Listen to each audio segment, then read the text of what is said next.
Good morning, ladies and gentlemen.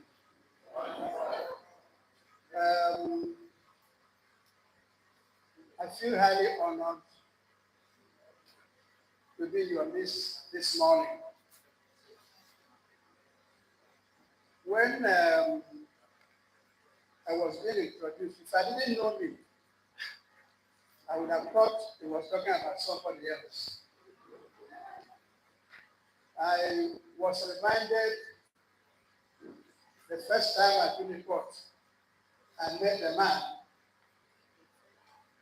I'm sure it's a name Aaron would also remember, who I had read from my undergraduate days. And I imagined that man to be a very tall man. I imagined him to have a lot of bulk. I imagined him to be somebody who was sometimes talking to himself because there was so much knowledge, he couldn't contain it. There was so much activism in his work that it was difficult to channel. And the first time I now met that man live, I was disappointed. He sat on a chair, but his feet were not touching the ground. He was a short man. The only consolation was that I too am a short man. But he did not fit my image of him at all. And that was the late Professor Eme Ekekwe. He was one of those, as a young man, who made his political mind. He was one of those who left activism at a mature age, went to school, and came back teaching sociology at the University of Nigeria, Soka. And it was through the late Professor Prof.Eme Ekekwe that Nzimiro was invited to come to the University of Port Harcourt. Because then, the University of Port Harcourt was one of the universities in this country that if you say you study social science, people will turn around and look at you again. Our undergraduate students went to other universities and challenged lecturers. I know a man who today is the vice chancellor of a state university somewhere in the southeast. He did his BSc at the University of Port Harcourt. And he went to the University of Nigeria, Soka. He was the one who told me this story. And the first lecture he attended, he thought that his lecturer was talking about some ancient ideas that had no immediate relevance. And he said, he raised his hand and said, those things you are telling us, he doesn't see the relevance. And the man asked him, where did you do your undergraduate? That man said, University of Port Harcourt. The prof said, I'm not surprised. Because at the University of Port Harcourt, you were taught to think. You were taught not to accept what you were told, but to question everything you were told. You were taught that ideas were not sacred. The people who put forward those ideas were no different from you. So you too could think. You too could write. You too could bring about change in your society. I think that was the context in which what he described took place. And it was true that we had people from different disciplines, faculties. If they had some lecturer, some particular lecturers, they flood them just to hear. I'm afraid we've lost all that. And we have come to a situation where our country is at a crossroads. We thought change was possible Change is still possible. We thought change was easy. No, change is not easy. We thought we had got a point in the 80s when Nigeria would stop and somersault. No, Nigeria is not about to stop and somersault. Not so long as there are people like you who still live there. And I'll tell us why I think so.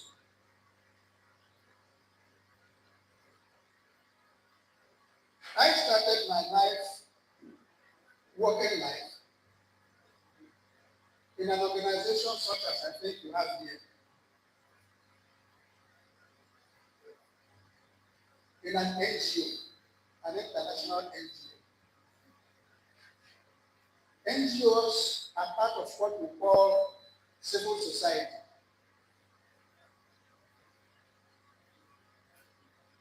And I want to tell us why I said with people like me here, Nigeria will not stop. It's because throughout history, change, development has been brought about by the impetus of civil society organizations. Not just political parties, not just leaders, men and women, not just states, strong and weak, not just modes of production, capitalist or non-capitalist, but in my opinion, and above all, by civil society groups. It's not in vain that they are referred to as the fourth state. It's because of their historical role. It's because of their historical potential.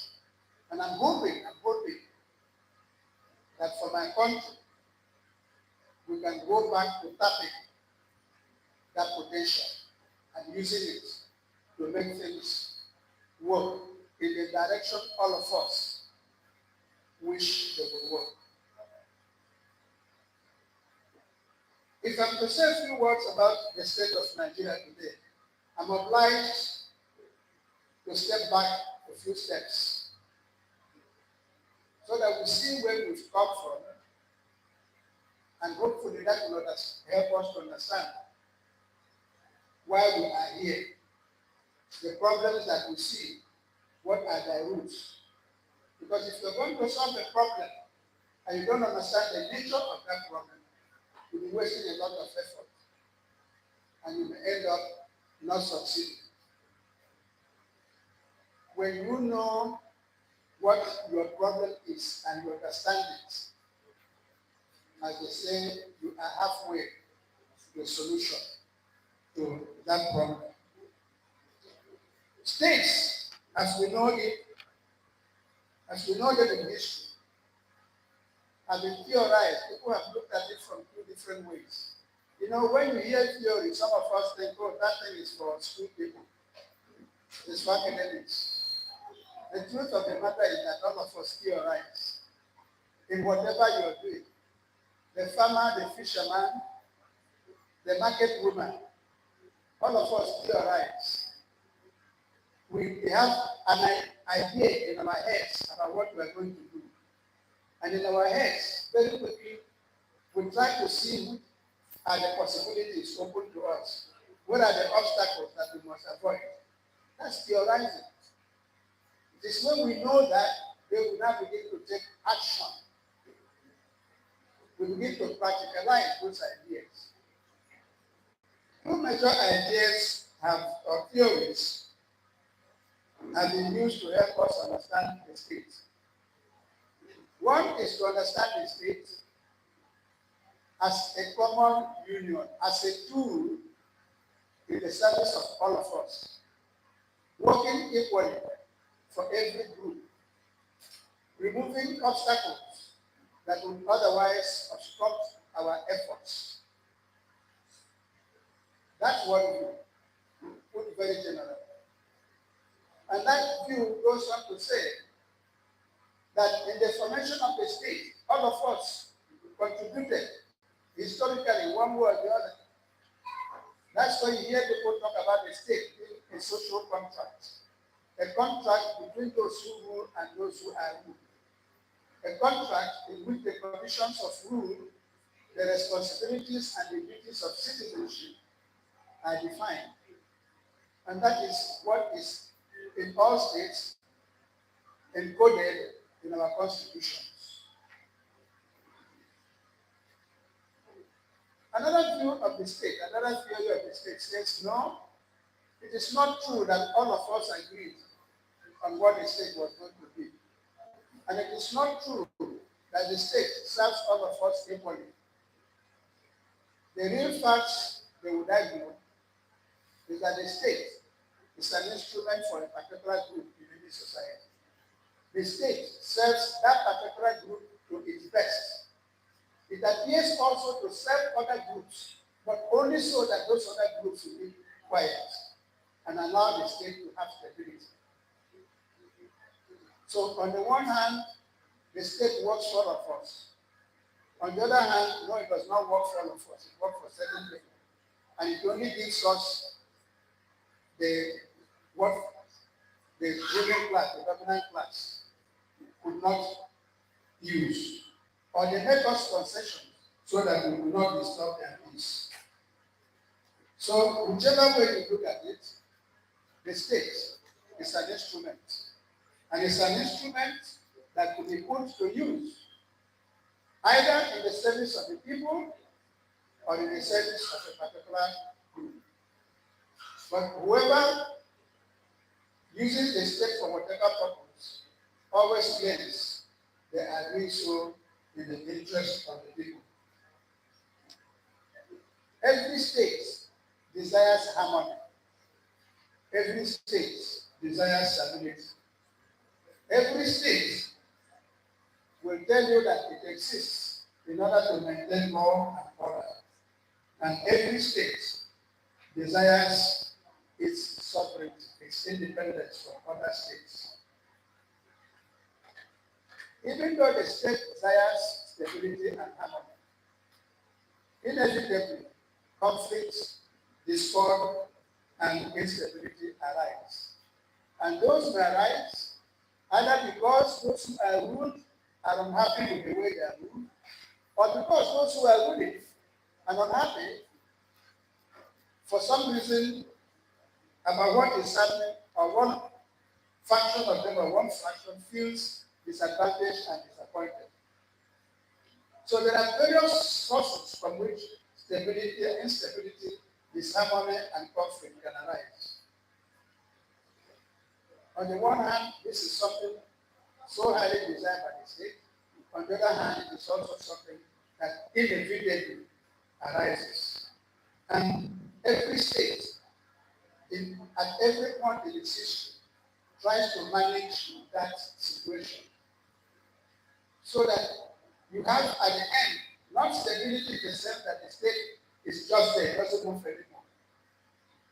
You now have what would be described as dynamic equilibrium.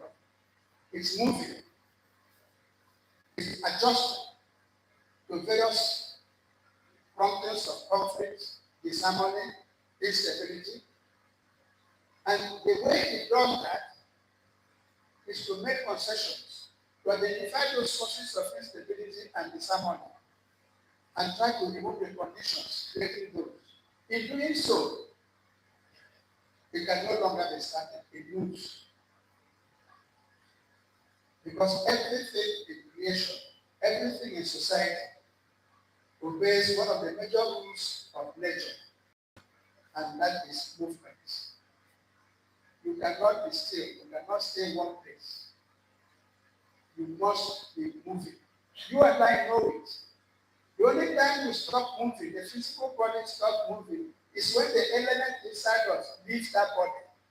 And when it stops moving and it's no longer responding to that law of nature, we put our hands on our head and we say, oh, that person is dead. So lack of movement is death.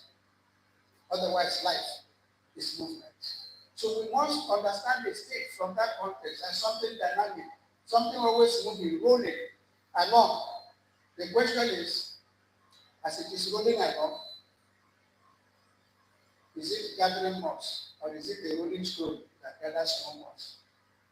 The problem you and I have, if I may put it in those very simple terms, is that Nigeria is a rolling stone that gathers more moss, that leaves nothing, that makes you and I feel that the movement we are involved in is beneficial to all of us. Where did that movement start? The origins of the Nigerian state. It started from a trading company. We like to think that we created Nigeria. We did not create Nigeria. Nigeria was created by the British.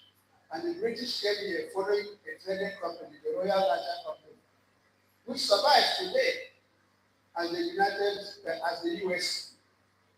Some of us still use their products, so they're still alive. Again, that law of movement means that Royal Raja Company has metamorphosed into something that we may not recognize as a proto state that gave formed the DNA for what became Nigeria. So the Nigerian state was an imposition, just to really move fast. It is important to keep in mind that it does not say it's an imposition, does not mean our own societies were frozen in time. They were not frozen in time. They too were as dynamic, but they had not formed the kind of state that the colonialists brought into our midst. We have what I would describe in that area as states in formation. And when we look at our history, if we look carefully, you see that they were the Niger Delta, the city states of the Niger Delta, the Hausa states, Oyo Empire, Benin Empire. Those were states in making. What happened was that force of the colonial power welded all those entities together to give us what we call today. And so the colonial state took shape, stabilized between 1900 and 1960. By 1960, of course, that's the date that Nigeria became independent. Having gone through a series of wars of pacification, something that was called amalgamation, which is a wrong word. It was really a marriage of confidence between North and South in 1914. The creation of regions, and eventually the creation of states. The imposition of colonial currency and taxation, as well as the infrastructure of commerce in order to extract value. Every state, and I want to emphasize this, every state is founded on an economic structure. If you don't understand that economic structure, you don't understand that state. So, how do people extract value from nature? How do you make wealth from natural capital? How you do that in any particular society informs the nature of the state that eventually evolves. And so the colonial state evolved because British capital, British merchants were looking for how to create markets for their own products at home, how to create sources of raw materials to support their industry at home. The colonial state was not about Nigeria. That's the truth of the matter. It was about Britain. It was about British economy. We simply happened to be here. In fact, we were the users. It was possible to drive us away and have the Greeks buy what they brought. And so that they can take the ignorance faster. They would have done that. So they went about systematically making sure that all elements of traditional production were stifled. From brewing to tanning to metal works to textile works. And the history books are there to support what one is saying. The reaction from this policy was that it put a burden on the population, and that burden was extracted through taxation. We don't understand the implicit meaning of tax. But it becomes very clear in that era because you have to reorient the population from one way of producing what they use, what they exchange with each other, to another way in which they will produce what you will use and take away from them. That was one area where tax became very important. And that tax played that role because along with that, our own traditional currencies were banned. They became illegal. The cowrie, the manila, those were means of exchange of values. By fiat, they became simply ornaments. They had no value anymore. The British pound and the British penny came in. How do you force a people who don't produce and sell in pounds and shillings to produce something that you will not be selling in pounds and shillings? You impose tax. Every adult will pay this amount of tax. How will they pay it? You are forcing them, without saying so, to go into the bush and cut palm trees, to go into the fields and bring you other values that you want and sell to you. And only when they sell to you, then they earn money to pay tax. You are making them this season, I'm sure, across our parts of the country, certainly here in this part of Nigeria. Traditionally, this is a season of relative rest. People don't go to the farm in the morning and stay to live. They are harvesting. So they have time to rest. You go around the Aquarian communities, you hear them go. They are celebrating an ancient rite. They can't do the resting in the planting season. They do it in the harvest season. But if you came and you saw those people doing those things, what would be your reaction? You say they're lazy. They should be in the farm, cutting palm produce. Why? Because I want palm produce. So when they, in their own natural logic, in their own system, want to catch their breath, you say no. And the tax became the way on their path to go and produce. Some of those ideologies that some of us have bought it, and we say, oh, the black man is lazy. No. No. You have to understand work, rest, laziness, and activity in the context of the means of production.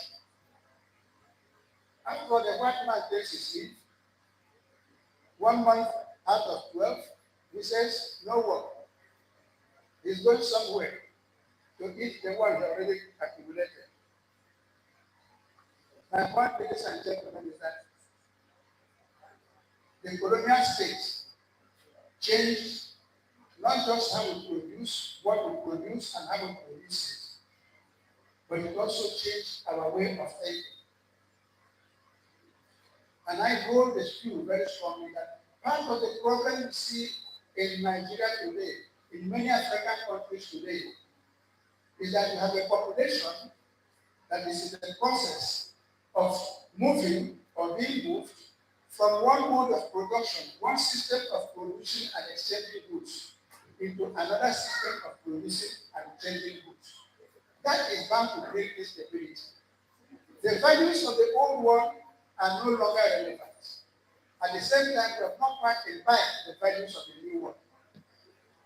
So even with the best of intentions, we are going to experience instability. We are going to experience confusion. Until that new rule, the new values, we simply mouth those values, we talk about them, but we don't really understand their essence, their meaning. We talk about democracy, but we need elections. We talk about the sovereignty of the citizen, but we make your votes not count. We talk about rule of law, but we corrupt the justice system. So all those things are, for now, they are temporary historical problems that we must deal with. They can cause some of us to give up. And the reason they cause some of us to give up is that we can look at our television, we can look at our phones, and we see people in America, people in Britain living glittering lives, or so it seems to us. And we ask ourselves, why can it not be so here? And we begin to think that Nigeria has not made any progress. It is not true. We have made a lot of progress. But you know, I have a favorite example. For those of us who have a privilege to travel between one city in Nigeria and another. Suppose the road from here to Aba was good. You enter your car, you are going to Aba. And it says 100 kilometers an hour. That's the speed limit. And you're driving at 100 kilometers an hour. And somebody is driving at 140 kilometers an hour. And that person overtakes you. You're watching him or her. They're moving faster. For a moment, you think you are going backwards. But you're not going backwards. It's an illusion. He's going faster. But you think, oh, that car, wow, is moving, I'm not moving. You are moving. And when you apply that analogy to what I said, how I said you compare what we see here and what we see on television and our phones. Yes, you think that Nigeria, we are going back into the dark ages. We are not going on with it.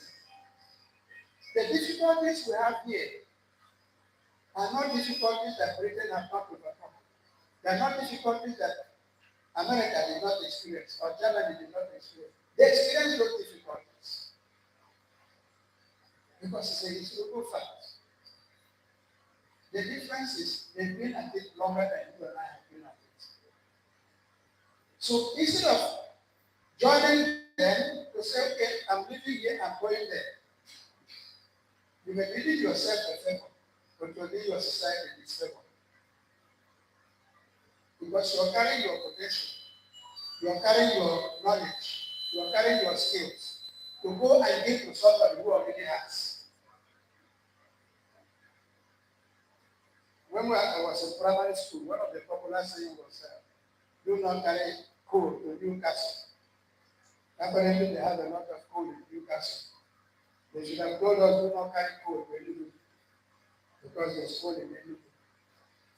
But the point is that that law has been defied now. It seems okay to carry coal to Newcastle. When Nigeria became independent in 1960, we never really decolonized. That's an article of faith I hold very strong. That the Nigerian state, as it is today, is still very much a colonial structure. It is true, I will be reminded, the military did not create states. We created states. Sorry, the colonialists did not create states, we created states. It is true, I will be reminded that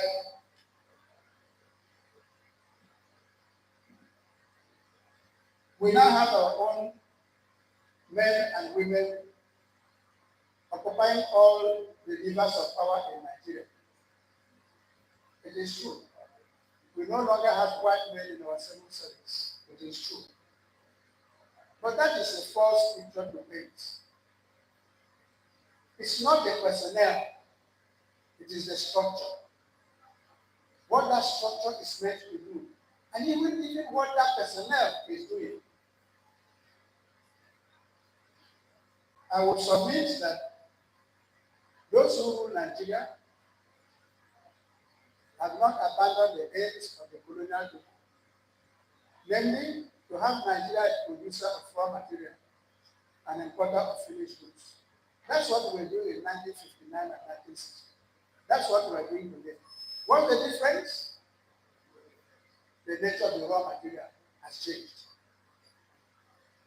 It is no longer palm fruit, cotton, groundnuts, cocoa. It is now crude oil. We have a ruling class in Nigeria that evolves in a way different from ruling classes in other parts of the world. different certainly from the ruling classes in Britain, in France, in America. In those countries, the ruling class, the dominant class, those who run the state, they evolved from the economy, they evolved from production. They were the people who owned that Royal Niger company that came here that I mentioned. They were the people who owned the mining companies that were in Nigeria, mining tin in jobs. Or who were in South Africa, mining gold, diamonds. Those were the people. The dominant class in Nigeria are those who I argue emerged from the states. They emerged from trading companies. They emerged from commerce. It has an implication. And part of that implication is what you and I are suffering today. And it is this, that lack of historical experience in production has caused our own industry, the few that we try to start, to collapse. Our steel industry, iron and steel, our oil refineries, aluminium, smelting, textile, you name it. We built them just as we talk democracy. But just as we don't know the content of democracy, just as we don't have the values of democracy, we also do not have the values of industrialization. And what it means that a country the size of Nigeria in 2024 cannot refine its own crude oil.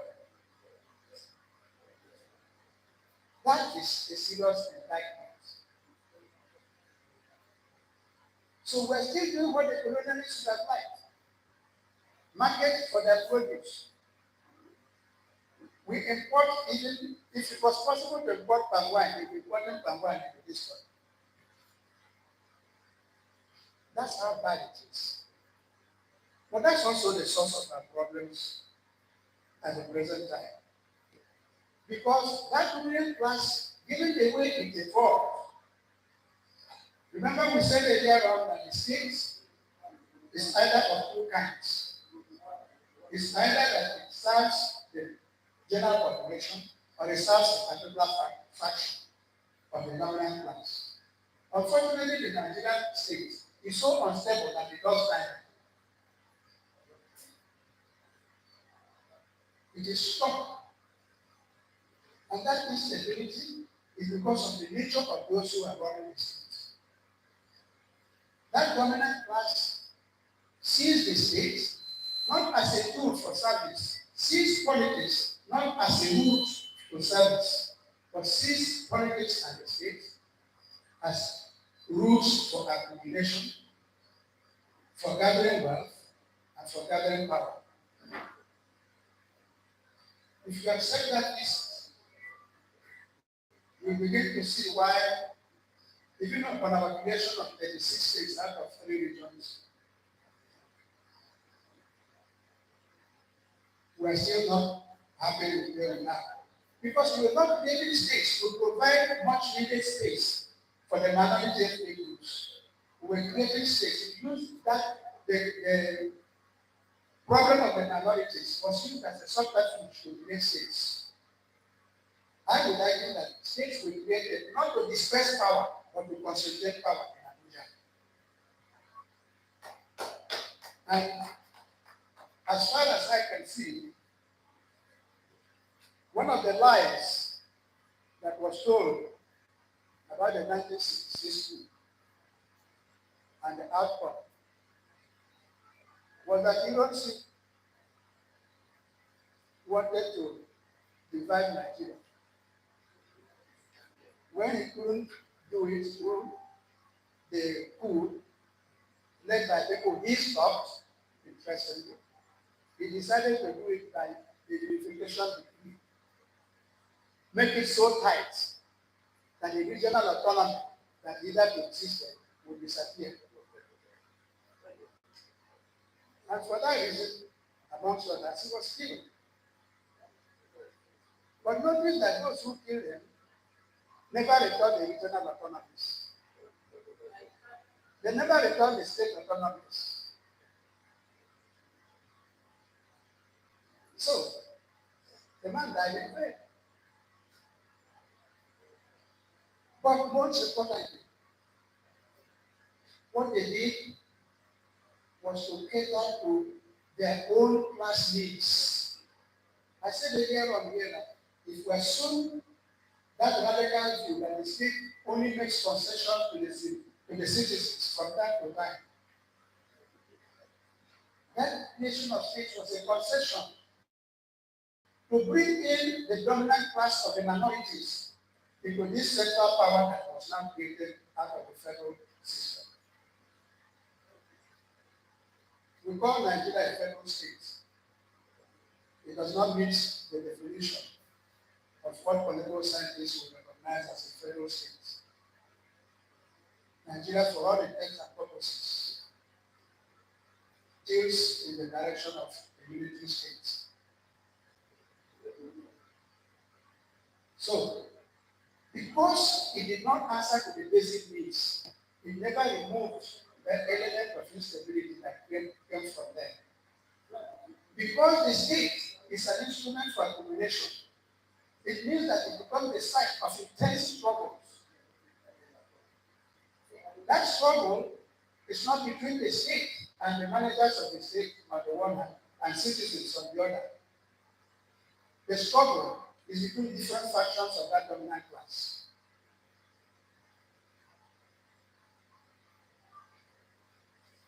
And that is what makes it very deadly.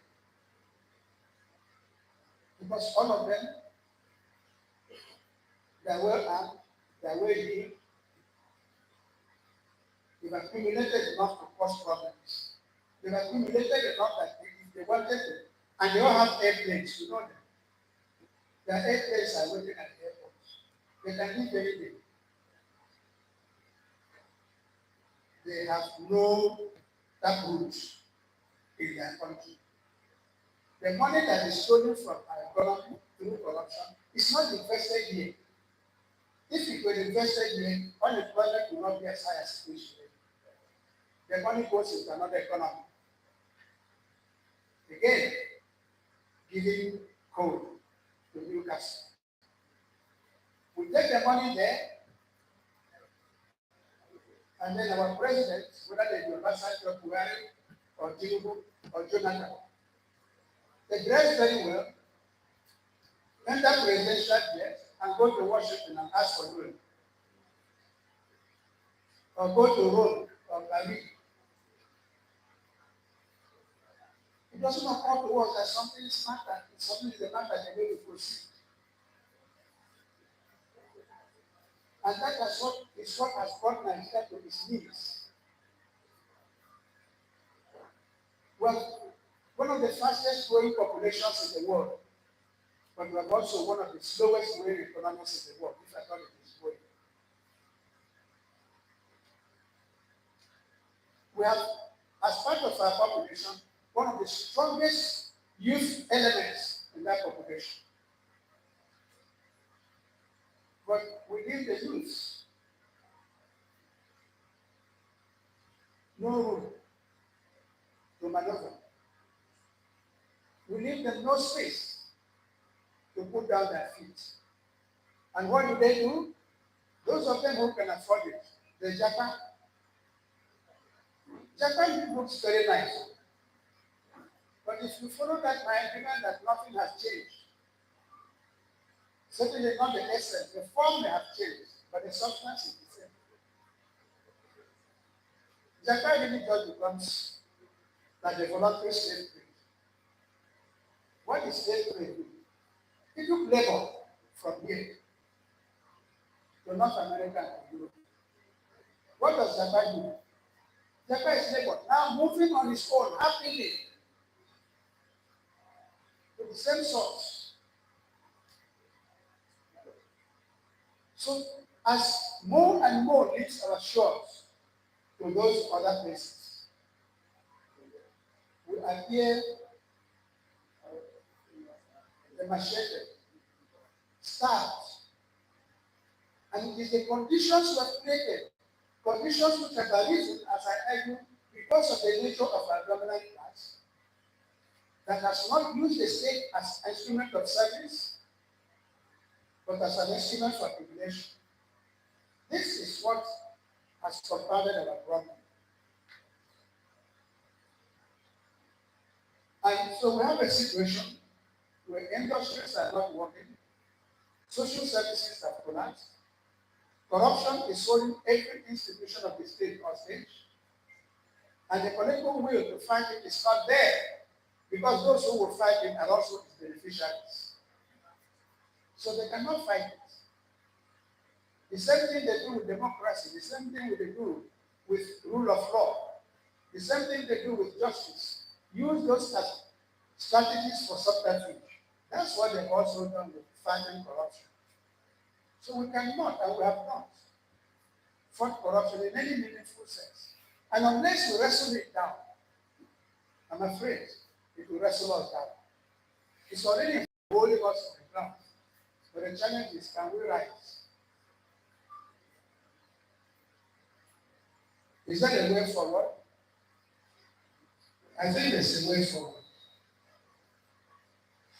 The picture may be big, but I'm not fatalistic. I don't think it's the end of the country. Like I said, many other countries that were envious of today passed through their dark ages.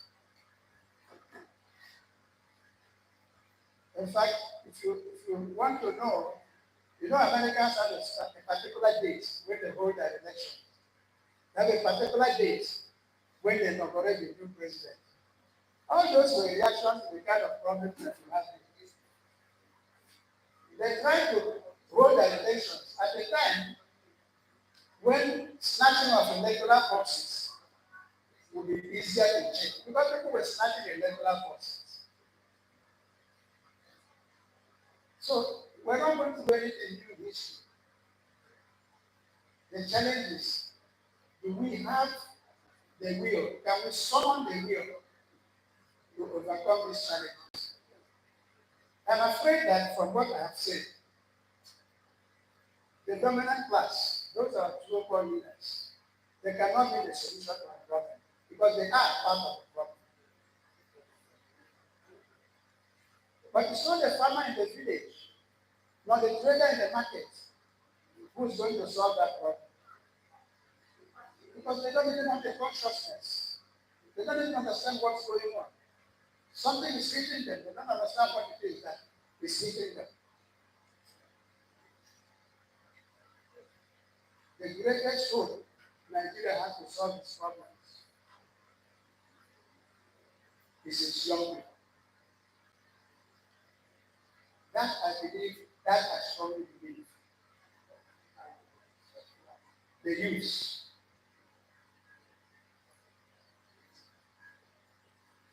And people told us here, reference to Unicorn, that now some of us wrote our best works in our 20s. It's the truth. When we're not weighed down by family, we're not weighed down by friends, we're not weighed down by this and that custom.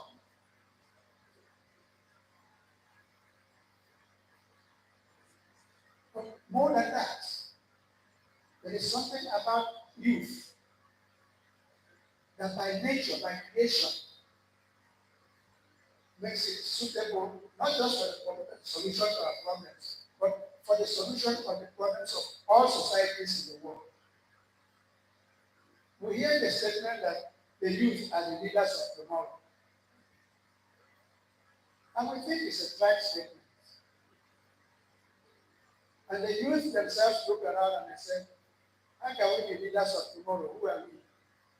We don't have money. We don't have power.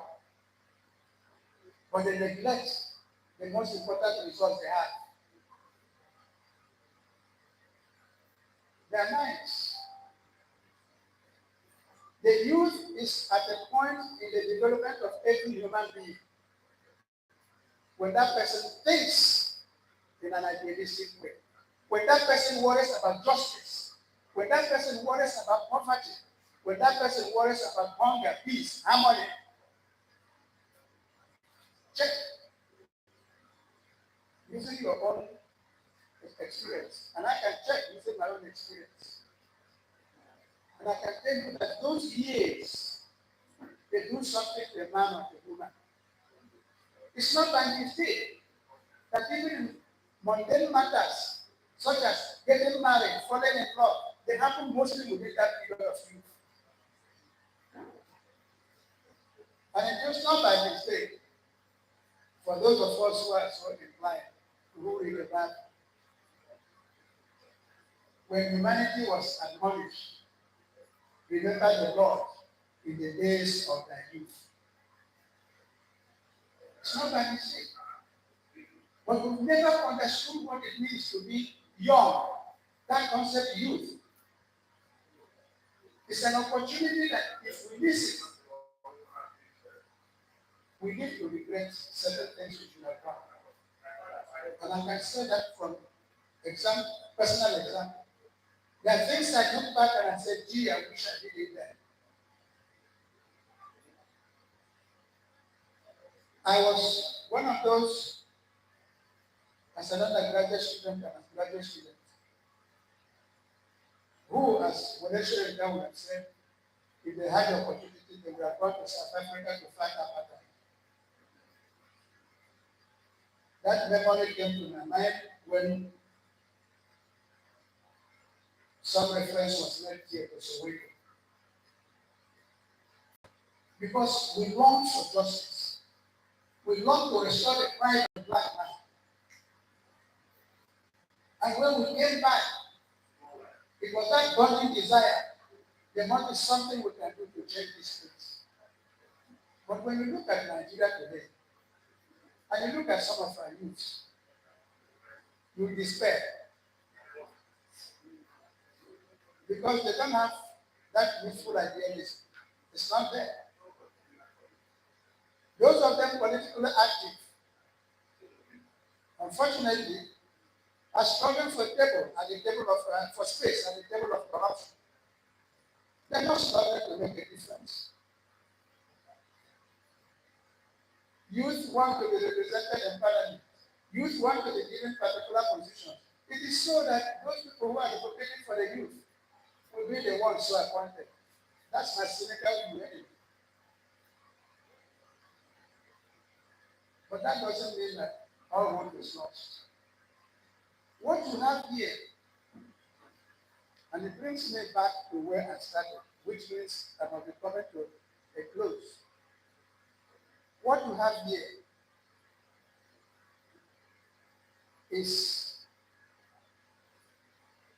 a small group dedicated to whatever your views are. I heard you singing Solidarity Forever. I heard you singing Forward Ever and Backward Never. Those are idealistic songs. I told us that civil society organizations that made a difference in history. And I still believe that the Nigerian youth, if they would get onto the civil society wagon and reform that wagon to begin with, they can make a change. Not by becoming political parties, no. If you must become a political party, then change the concept of political party leadership in Nigeria. What we have here are groups of people who are looking for access to the state so that they participate in the corruption. Not people who are coming to the state as a tool for service. Not people who see politics as the road to identify with those who are downtrodden in society. But as a road to see it that will help them to arrive, whatever arrival means.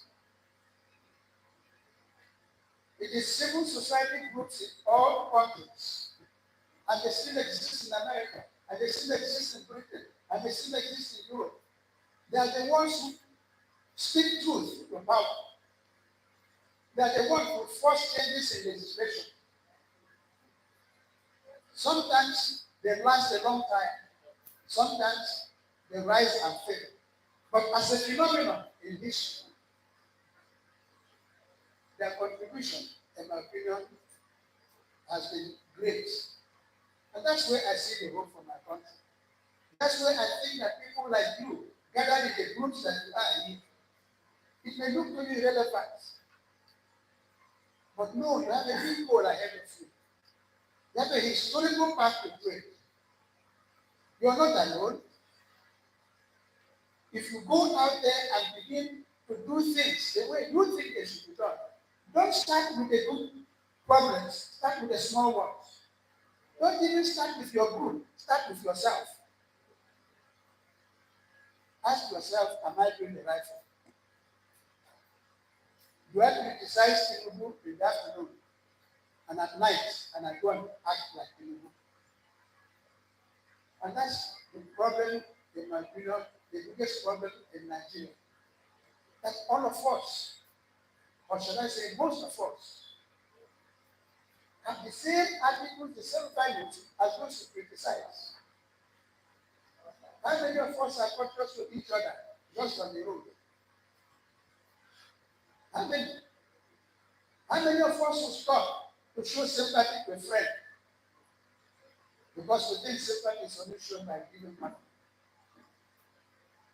So those things that we criticize, can we try to be the change that we are looking for in our own small ways? And like I said earlier on, the easiest time to do that is when you're in your youth. It's not when grandchildren are putting your shirt, grandpa, grandma. No, those things are important, but they no longer allow you to see that idealism, to see that way forward, to see that bright light on top of the hill. Martin Luther King was a young man. See where he took America. He could see freedom. Where is our Martin Luther King? I want to encourage us. I want to urge us not to give up on the Nigerian project. It's a bad place to be in right now, yes. But it will only continue being a bad place when all of us also become bad. And when we lose the fire, the enthusiasm to change it, when we are prepared to surrender our sovereignty to Europe and America, that's when this place will come back. It is going through difficulties now, yes. But I remain an optimist, and I think it can change. And I want to urge you, I want to encourage you, in your own small way, contribute to that change. Don't wait for it to come.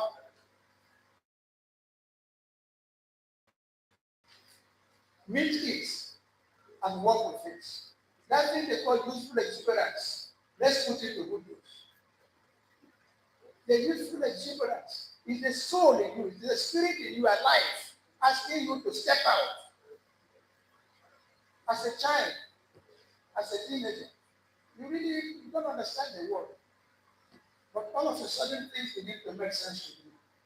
You begin to distinguish what is right, what's acceptable to you, and what's not acceptable to you.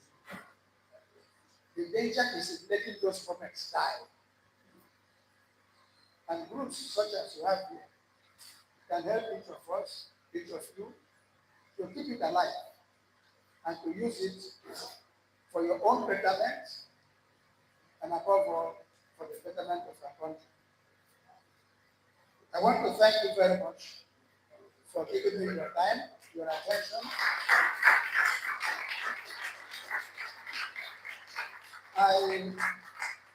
As Sari Tuku mentioned, was reluctant to come yesterday because I feared state of Nigeria, but everybody knows it now. We are feeling it.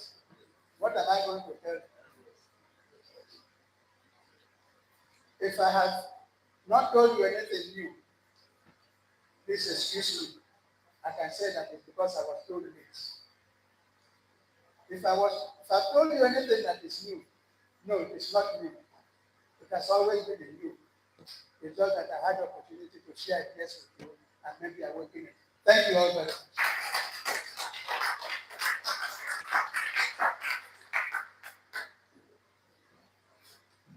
Please start.